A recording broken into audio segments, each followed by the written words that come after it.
Madame, Monsieur, soyez les bienvenus. C'est l'un des ordres religieux les plus anciens puisqu'il fut fondé en 1048 à Jérusalem. Il s'agit de l'ordre de Malte.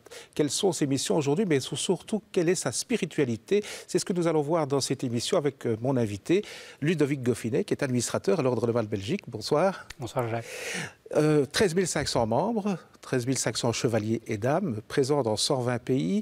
Donc c'est un ordre qui est quand même, on vient de le dire, plus que millénaire. Je voudrais parler vraiment de la spiritualité. Comment est-ce qu'on peut aujourd'hui définir la spiritualité de l'ordre de Malte? Nous avons deux fondamentaux. Nous avons la défense de la foi et le service aux pauvres. C'est notre devise en latin, Tuitio Fidei, la défense de la foi, et Obsequium Pauperum, le service aux plus nécessiteux, aux pauvres et aux malades. Et en fait, l'un et l'autre vont venir nous nourrir, et l'un et l'autre vont s'articuler et venir donner écho à cette spiritualité vécue. En fait, simplement, nous avons décidé, l'ordre de Malte, depuis 1000 ans, a décidé de servir les pauvres et les malades. Ça a commencé notamment en Terre Sainte avec les pèlerins qui venaient en Terre Sainte et qui arrivaient dans un état de santé quand même assez précaire. Et à partir du moment où on a commencé à soigner ces personnes au nom de l'enseignement du Christ, au nom des valeurs évangéliques, souvenez-vous de ce que dit le Christ, « Ce que vous ferez au plus petit d'entre les miens, c'est à moi que vous le ferez ». Nous avons décidé d'être actifs au niveau de cet enseignement du Christ. Et quand je vais vers le malade et que je le soigne, quelque part, il me renvoie une humanité qui me rappelle le Christ.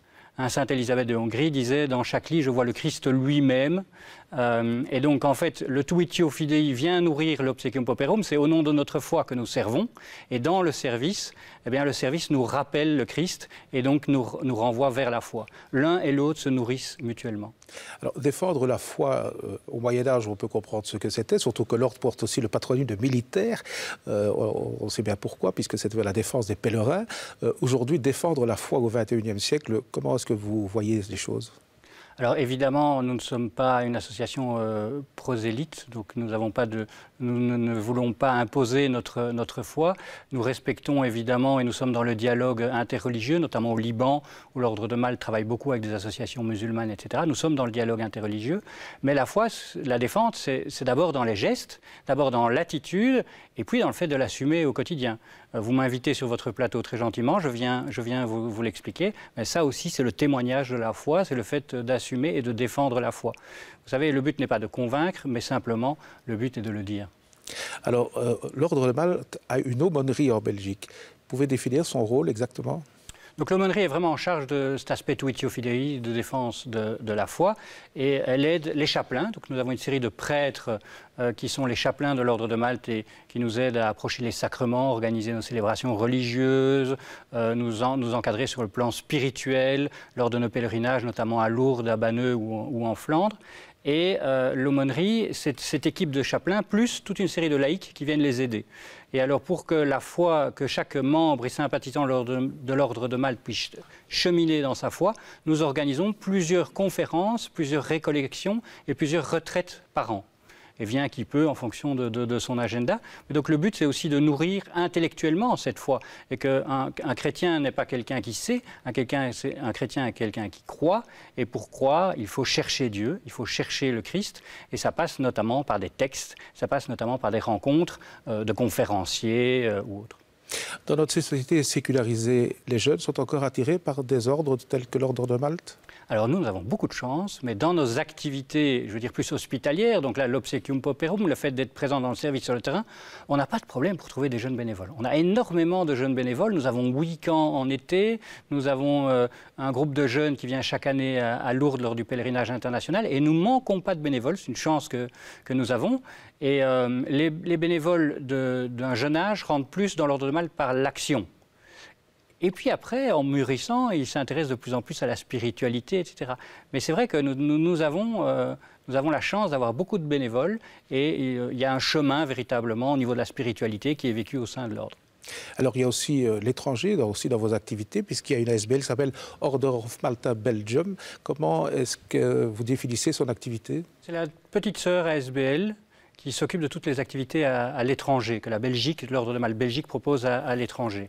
Pour faire rapidement, deux lieux principaux, le Congo, la République démocratique du Congo pour des raisons historiques entre la Belgique et le Congo. Nous sommes présents au centre hospitalier Roi-Baudouin à Kinshasa et dans le site Kivu, qui est une région qui souffre beaucoup, comme vous le savez, notamment sur l'île Iljouï. Et le deuxième lieu où nous sommes très actifs, c'est à Bethléem, en Palestine, avec l'hôpital de la Sainte Famille, qui est un hôpital principalement basé sur l'obstétrique et la néonatalité, donc qui permet à des enfants palestiniens de naître et de grandir dans les meilleures conditions en Palestine, à Bethléem. Donc c'est évidemment un clin d'œil à la naissance du Christ qui nous plaît beaucoup. C'est toute une symbolique, effectivement. Pratiquement, qui dirige l'Ordre de Malte? Alors l'Ordre de Malte est constitué en association et son gouvernement, puisque c'est un État, son gouvernement est à Rome, siège à Rome. Et là, nous avons un gouvernement qu'on appelle, nous, le souverain conseil. À la tête de l'Ordre de Malte, il y a un religieux, puisque c'est un ordre religieux, donc un religieux qui a fait les vœux de pauvreté, de chasteté et d'obéissance.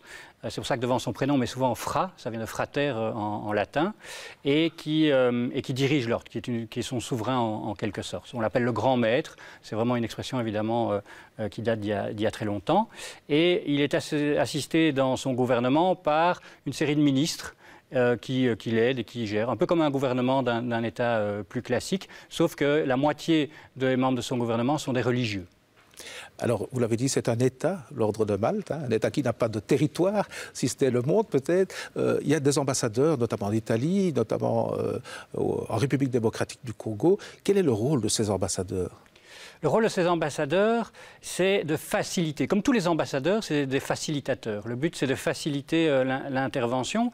Donc, quand nous devons aller au Congo et que nous envoyons du matériel au Congo, eh bien, c'est plus facile de le faire grâce à notre ambassadeur sur place. Et c'est vrai dans tous les pays en guerre, dans tous les pays qui souffrent de famine ou de tremblements de terre, eh bien, nous pouvons agir plus facilement grâce à ce passeport diplomatique et cette valise diplomatique.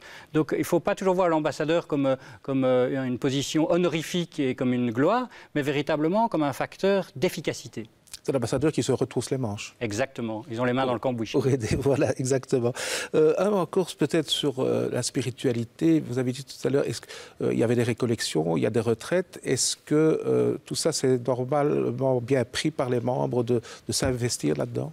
Oui, parce qu'en fait, quand on devient membre de l'Ordre de Malte, on s'engage sur les deux fondamentaux. On s'engage d'une part à être actif dans les activités de l'ordre en Belgique et on s'engage également à professer la foi catholique. Et quand on professe la foi catholique, eh bien, il faut la nourrir et la nourrir principalement intellectuellement. Et c'est pour ça que nous organisons ces récollections, ces retraites et ces conférences. Ludovic Goffinet, merci d'avoir répondu à nos questions, de nous avoir un peu éclairé. Il y aura encore beaucoup de choses à dire sur l'Ordre de Malte et sur sa spiritualité. Ceux qui voudraient en savoir plus peuvent consulter le site d'information de l'Ordre de Malte, www.ordremaltebelgique.org. Il y a une masse d'informations. À vous qui nous rejoignez, merci encore pour votre fidélité et votre présence. Si vous voulez revoir cette émission, il vous suffit d'aller sur le site www.ovio.be ou sur le site www.catobel.be. Je vous retrouve très bientôt. Merci pour votre présence encore.